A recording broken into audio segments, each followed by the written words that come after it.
एक बड़ी खबर आपको बता दें, बड़ा अपडेट देते हैं आपको। पुलिस का ये बड़ा बयान न्यूज 18 बिहार झारखंड आप तक पहुंचा रहा है। बताते चले आपको, खान सर गिरफ्तार नहीं हुए हैं।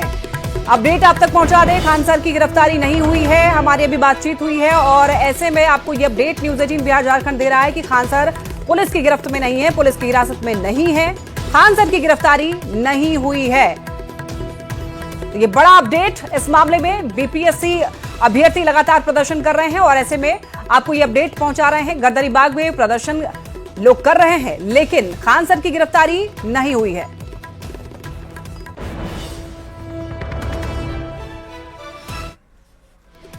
और ज्यादा जानकारी के लिए न्यूज 18 संवाददाता संजय हमारे साथ जुड़ रहे हैं। संजय, फिलहाल क्या अपडेट है? अभी हमारे पास अपडेट आया कि खान सर की गिरफ्तारी नहीं हुई है, हिरासत में नहीं लिए गए हैं, तो फिलहाल वहां पर क्या स्थिति, खान सर कहां है फिलहाल? न्यूज 18 पर सबसे बड़ी खबर प्रसारित की गई पटना के एसएसपी राजीव मिश्रा के हवाले से। उन्होंने कहा कि खान सर को, जो कोचिंग संचालक है, शिक्षक है, उनको न तो हिरासत में लिया गया है और न ही उन्हें गिरफ्तार किया गया है। ये बातें बेबुनियाद है। उन्होंने 2 शब्दों में इसका खंडन किया है। हालांकि एक गिरफ्तार किया गया है, ये बातें बेबुनियाद है। उन्होंने 2 शब्दों में इसका खंडन किया है। हालांकि एक बात तो तय है कि खान सर जो धरना स्थल है गर्दनीबाग, वहां से गर्दनीबाग थाने के अंदर गए थे और थाने के गेट को बंद किया गया था। तो इसका क्या मतलब निकाला जाए? भले ही एसएसपी अब बोल रहा हूं कि उन्हें हिरासत में नहीं लिया गया है और नहीं उन्हें गिरफ्तार किया गया। उन्हें कई बार बोला गया कि आप जा सकते हैं, लेकिन वो संजय, इसी सवाल का जवाब चाहिए कि वो विजुअल फिर क्या है? पुलिस उनको पीसीआर वैन में बिठाकर आगे ले जाती हुई दिखाई दी उस वीडियो में, तो वो वीडियो क्या कहता है? चले जाएंगे, लेकिन जो तस्वीरें सामने आई थी उसमें वो पुलिस के संरक्षण में, पुलिस के साथ वो गर्दनीबाग थाने के अंदर गए थे। गर्दनीबाग थाने के गेट को बंद कर दिया गया था। अब पटना पुलिस जो है वो डिनाई कर रही है हिरासत और गिरफ्तारी से। जी चलिए, ठीक है, बहुत धन्यवाद आपका इन तमाम जानकारियों के लिए संजय। और रोशन से हम लोग बात कर रहे थे। रोशन, आपकी हमने बात सुन ली है कि आप लोग चाह रहे हैं कि वो जो मल्टीपल सेट क्वेश्चन है वो नहीं होना चाहिए और आप लोग चाह रहे हैं कि स्थिति स्पष्ट की जाए। और हमारे साथ और भी मेहमान जुड़े हुए हैं, बीजेपी के प्रवक्ता है, उनके पास जाएंगे। मनीष जी, देखिए, लगातार अभ्यर्थी प्रदर्शन कर रहे हैं, कंफ्यूजन कहीं ना कहीं है, कुछ तो लूप होल है जिसकी वजह से लगातार प्रदर्शन कर रहे हैं अभ्यर्थी, अपना इतना कीमती वक्त छोड़कर प्रदर्शन कर रहे हैं। तो क्यों आखिर बीपीएससी जो है वो स्थिति को स्पष्ट कर देता है, क्यों नहीं कर देते हैं? नहीं, देखिए, एक बात तो मैं जरूर कहना चाहूंगा पूरे पैनल को और पूरे आपके दर्शकों को कि बिहार में बड़ी मुश्किल से स्थिति संभाली गई है। बड़ी मशक्कत के बाद परीक्षा जो है, वह जो पेपर लीक के मामले आते थे, जिस प्रकार से बिहार बदनाम था, बीपीएससी ने बहुत मेहनत करी है इसके ऊपर। पिछले बार कई परीक्षाओं में यह देखा गया। मुझे लगता है कि यह जो इस प्रकार की जो प्रक्रिया आई है, एक बात तो हम सभी लोगों को समझना चाहिए कि बीपीएससी भी लगातार प्रयत्नशील है कि पेपर लीक से कहीं न कहीं बचे जाएं।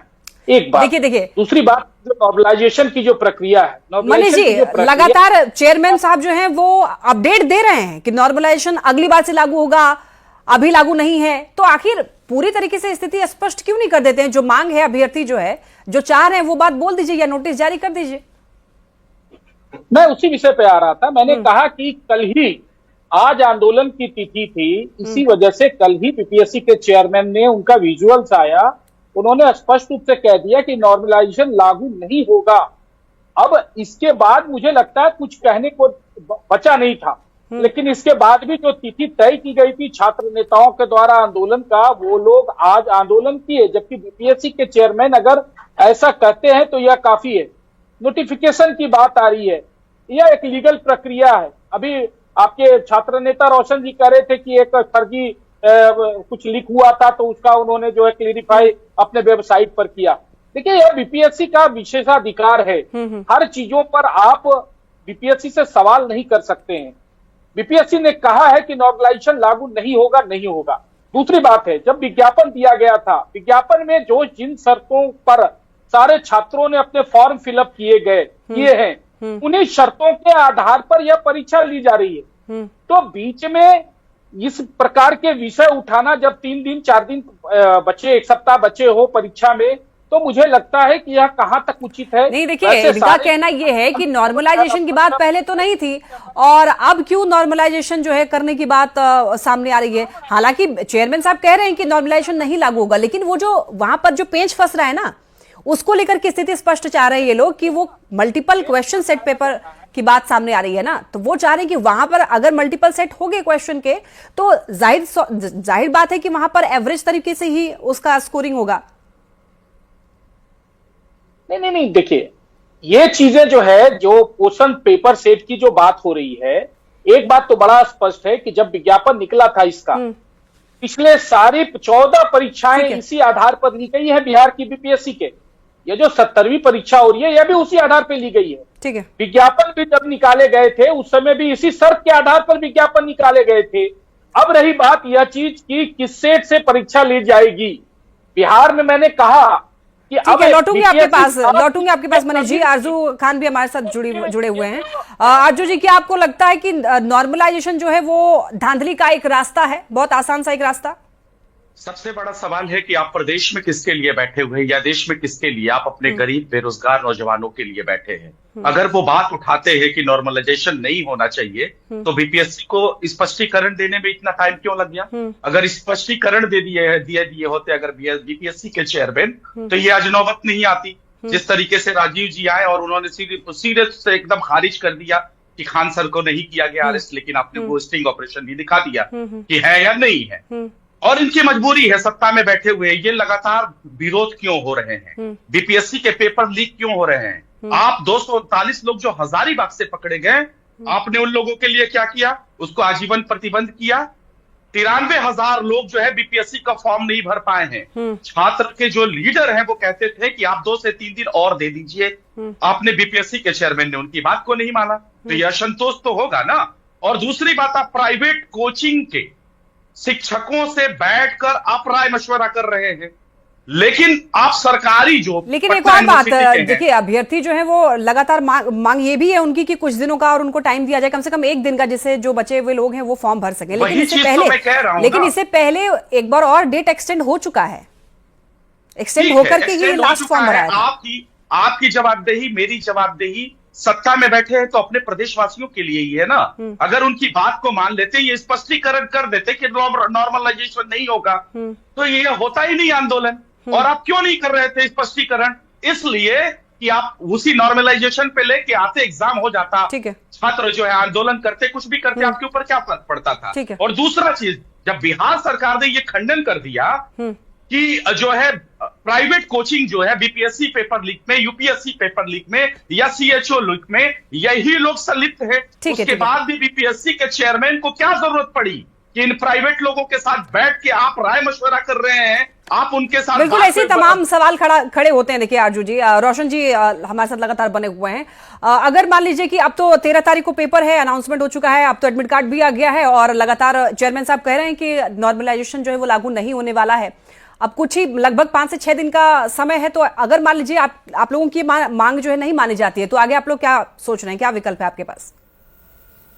जी मैं स्पष्ट कर दूं कि नॉर्मलाइजेशन शब्द जो है ना, उसके पीछे का खेल एक अलग खेल है। ये जो 3 सेट वाला जो क्वेश्चन है ना, मेन डिमांड ये है, छात्र नेता दिलीप कुमार जी विभिन्न चैनलों के माध्यम से ये चीज स्पष्ट कर दिए हैं कि 3 सेट में जो प्रश्न वाली बात बीपीएससी के चेयरमैन नोटिफिकेशन में कहे हैं ना, वो विद्यार्थी को भी स्वीकार नहीं है। नॉर्मलाइजेशन और ये दोनों चीज ध्यान देने वाली बात है, सिर्फ नॉर्मलाइजेशन नहीं, ये तीनों चीज 3 सेट में जो प्रश्न पत्र होता है ना, ये स्वीकार नहीं है। यानी सभी अभ्यर्थी को 150 का 150 प्रश्न एक ये जो 3 सेट वाली बात है, रोशन जी इसको एक बार क्लियर कर दीजिए कि इसका भी एंड रिजल्ट क्या होगा? नॉर्मलाइजेशन ही तो होगा।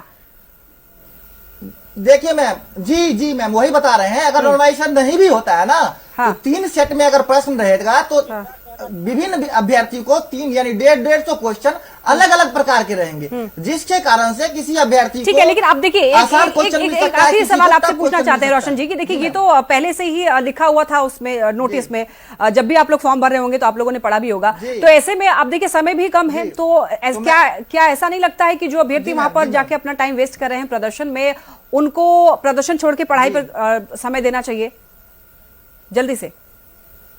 जी मैम, तो मैं आपको बता दूं कि बीपीएससी के द्वारा ये कहा गया था, सारी मीडिया में चला है कि जब प्राइवेट कोचिंग संस्थानों में जब ये खबर चला था, प्राइवेट कोचिंग संस्थानों के साथ मीटिंग हुई थी, तो उसके बाद जब खबर चला था, तो बाद में जब उसका विरोध हुआ तो ये खबर भी चला है कि बीपीएससी मीटिंग करेगी 15 नवंबर को स्टूडेंट के यानी साथ। कि और आप स्टूडेंट साफ का राय तौर पूछा पर है, ये लेकिन राय कहने का क्या मतलब ये है कि चेयरमैन जी को मैम। स्थिति स्पष्ट करनी चाहिए, इस पर एक नोटिस जारी किया जाना चाहिए जिससे वो बताएं बीपीएससी की नॉर्मलाइजेशन लागू नहीं हो रहा है, तब आप लोग मानेंगे। फिलहाल आप लोगों का बहुत शुक्रिया हमारे साथ जुड़ने के लिए इस चर्चा में। तो ऐसे में न्यूज़ 18 भी आप लोगों से यही अपील करता है कि आप लोग का समय जो बहुत कीमती है और आप लोग जाकर के पढ़ाई करें। तो देखिए बीपीएससी ने नोटिस जारी किया है, पटना से बड़ी खबर, प्रदर्शन के बाद नोटिस जारी किया, ये बड़ी खबर आप तक पहुंचा रहे हैं। बताते चले आपको 17वीं बीपीएससी में नॉर्मलाइजेशन लागू नहीं होगा। बीपीएससी ने पूरी तरीके से इसे अफवाह बताया है, अफवाहों पर ध्यान नहीं देने की बात की जा रही है। नॉर्मलाइजेशन का प्रस्ताव नहीं था और चेयरमैन ने बार बार इस बात की स्पष्टीकरण उन्होंने दी है कि बीपीएससी इस बार पेपर में, इस बार एग्जाम में नॉर्मलाइजेशन लागू नहीं करने वाला है और अफवाहों पर ना ध्यान दे। और इसी के साथ न्यूज़ 18 बिहार झारखंड पर खबरें लगातार जारी है।